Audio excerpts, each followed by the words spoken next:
So, Dawn, thank you so much for taking time out of your day to speak with us. Share a little bit about who you are and what you do. Hi, thank you, Andy, for having me on the show. My name is Dawn Armstrong, and I'm the founder of ThinkSafe Seminars. I started this company about 5 years ago. It was a career change for me, and I was just looking for a way to help people out a little more, help people stay safer, be more confident in managing safety with their family and for themselves. Very cool. It's funny that really resonates with me because that's a lot of the same reasons that I started the Secure Dad. And oddly enough, I also started in 2016, and I know several other people in the space that started in 2016. And I'm thinking to myself, what happened that year that motivated all of us to get going? I don't remember 2016 being that bad of a year. Well, I know that for me, there was just a point in my life where I was looking for a career change. And at the same time, there were some things happening, especially in the news. I was reading about some different stories, different events that were happening. And I realized, like, wow, there's a lot of things happening that maybe could be handled differently or maybe could have been avoided altogether if people understood that they had other options. Right. And that's a great way to think about it. And that kind of leads into my next question for you. Today we're going to be talking about something that I kind of call generational safety. In your opinion, do you think that America is safer today than it was 30 years ago? No, no, I really don't.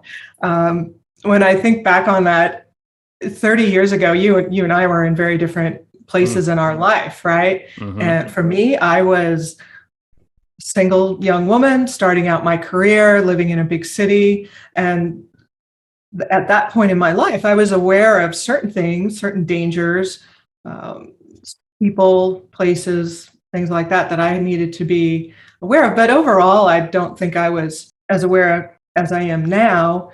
And 30 years ago, especially in urban environments, there was a huge crack epidemic, and that was really affecting daily life for anybody who was living in cities, especially.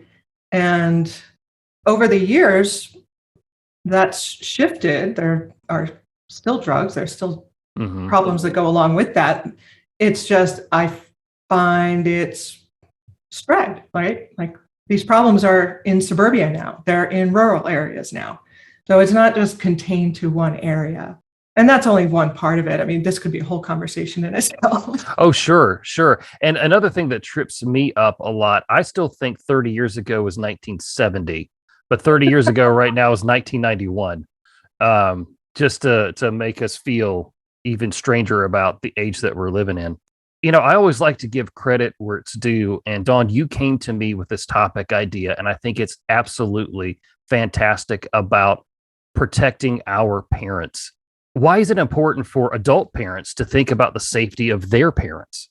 That's a really good question. And, as we get older, we change physically, right? I know I am a different person than I was 30 years ago. I think differently.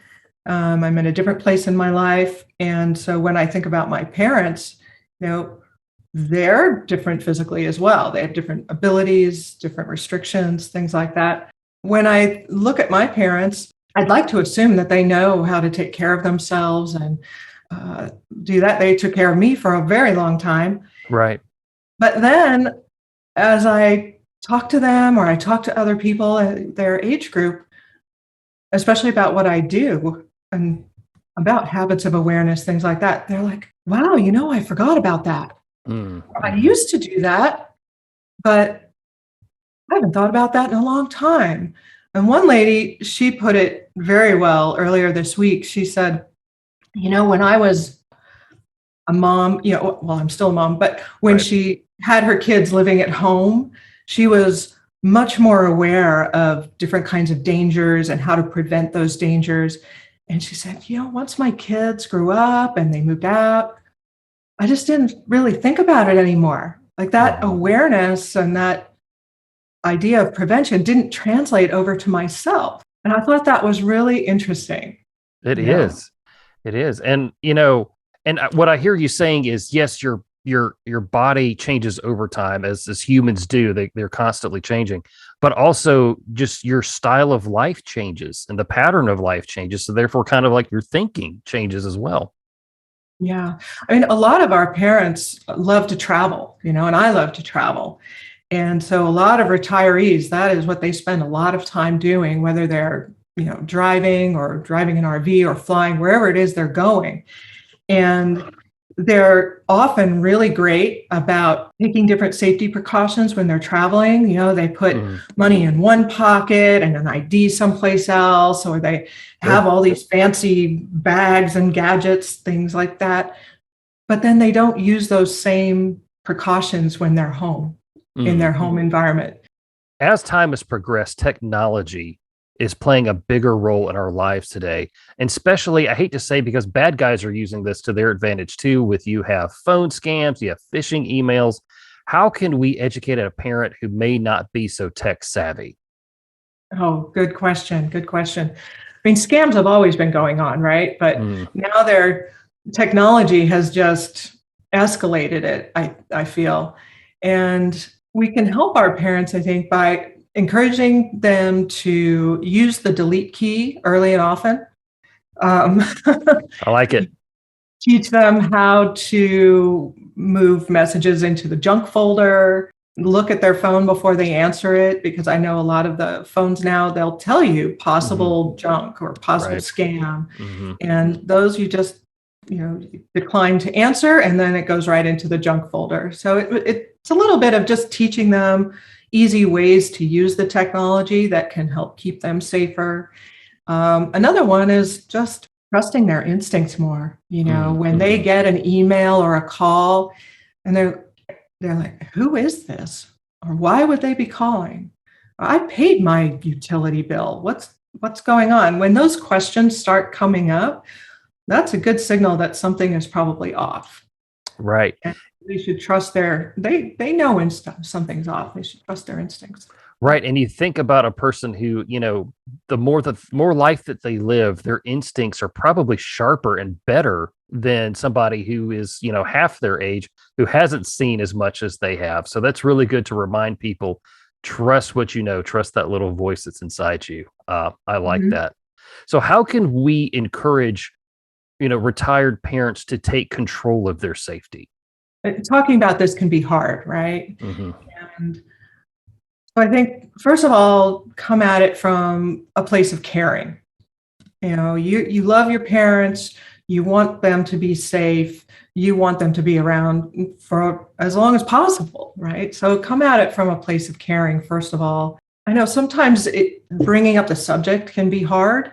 Hmm. And one way to do that is to use current events or a news story, or I was having a conversation with somebody the other day and it made me think of you, and we were Hmm. talking about how parking lots in grocery stores, how many people are having their bags stolen or things happening there. And so you just use a current event or another conversation to roll into the subject with your parents, and then start asking questions and listening to what they're really saying. Because they probably have thought about it. They probably have their own fears, and they just maybe are not comfortable talking about it either. Right. It sounds like that's a very organic process. It's not like you said, "Hey, mom, dad, we need to sit down and we need to talk about this very scary thing right now. We need to make these decisions." So I like your approach of coming at it from a caring perspective and bringing in something from the news that they've probably seen before themselves. So Dawn, when we're looking at talking to our parents about their safety, we may have to deal with more than just us. It may be siblings that are involved or extended family. How do you sit down and have that conversation? Good question. Really good question. Because we all care about our parents, but we don't want to make it seem like we're ganging up on them, like, Mm, you're not thinking about this, or you need to do that. We don't want to approach it that way. And the holidays are coming up, and this is a great time to bring up these kinds of conversations, because we're all together, we're talking, and we're telling stories, things that happen. And maybe one of those things that happened is safety related, and it can evolve into a question that you ask your parents. I've been going out holiday shopping, and I saw this person run up and push this lady into a car and grab her bag and run off again. And it was horrible, but how do we handle that? Or what can we do to try and prevent that ourselves? Hmm. And that leads into the conversation about awareness and looking around, or different people have different strategies around that. Some people like to, carry their keys while they're walking to their car, so they're not standing there with their head down, rummaging around, in a vulnerable position. Say, look, if something doesn't look right, or there's some people in the parking lot that you're not sure of, just wait, or go get somebody in the store to walk out with you. Usually they're really accommodating that way, especially around the holiday season. Very true. And you talked about how you didn't want it to seem like you were ganging up on your parents. So it's kind of important that all of the siblings and the children kind of get on that same page, right? So that the same message is delivered, and they don't get one thing from over here and one thing from over there, right? And as siblings, you can talk to each other beforehand, right? You can have this conversation before the holidays and talk about your concerns with your parents, especially safety concerns, and then kind of figure out ahead of time how you want to approach it with them, or specific things that you might want to talk about. You kind of touched on this a second ago. When growing up, children look at their parents as the protectors, as they are. That role kind of will change just a little bit as the children grow up and as the parents grow up. It can be hard for families to change this mindset. How come the protected become the protectors?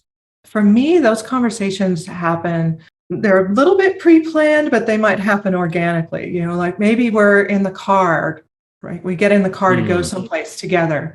And I have a habit I call close and click. Okay. The habit is you close your door, and the safety habit is you immediately lock your door when you're on the inside of the car. Mhm. And so I do that. I close and I click. And then I'll look over. Do you do that? Do you Mhm. lock your door when you get in your car? And then that starts the whole conversation, right? And, oh, no, I don't, or, oh, my doors lock when I start driving. I'm like, yeah, but you have to be going 10 miles an hour or something before they lock. In the Right. meantime, you're sitting in your car reading texts or something else. Your doors are unlocked, and you might not see somebody who's coming up. So again, I like to use the more organic kinds of ways into those conversations. And we do that with our kids too. Those teachable moments, we call them. Very cool. I like the close and click idea. That is really good. I do the same thing, and I think that's great that you demonstrate it and then you immediately ask about it, and that's a great way to kind of segue into a conversation like that. So, like, what do you feel is the take home message when it comes to protecting our parents? Helping them increase their awareness. Really, they already have some safety habits. Like we all automatically will look both ways before we step off a curb or walk into a parking lot. But what about just adding an additional scan? Like just Mhm. taking in, like, what else is going on around? Like, where are different people? Because especially at this point in our lives, and they have even more experience, they know what baseline behavior is. They know when things are good, but they also know when something seems off or something's not quite right. But if you're not looking around, you won't notice it. Mhm. And so just encouraging them to look around a little more, um, notice when things are off, and that gives them an opportunity to respond in a way. They can go back into the store if that's where they were. They can just wait a minute and see if whatever it is goes away. Taking the time to just be a little more aware, understanding what your options are for how to respond to those situations. Those are the primary ways that we avoid violence. And I think that what you said is not only applicable to retired parents. I think it applies to really any parent at any age at any time. So just wonderful, wonderful advice there. Dawn, tell everybody where they can find out more about you and Think Safe seminars. No, thanks. Well, like everybody, I'm online. So www.thinksafeseminars.com. We also are on Instagram, Facebook, and LinkedIn. While I give seminars to the general public, I also give talks with organizations, groups, sometimes their clients. I do fundraisers. This is a great opportunity to talk to your customers and clients and raise money at the same time. Very good, Dawn. I thank you so much for all the information that you gave us today, and I appreciate what you're doing with Think Safe. Thank you. Thanks for having me. I appreciate it.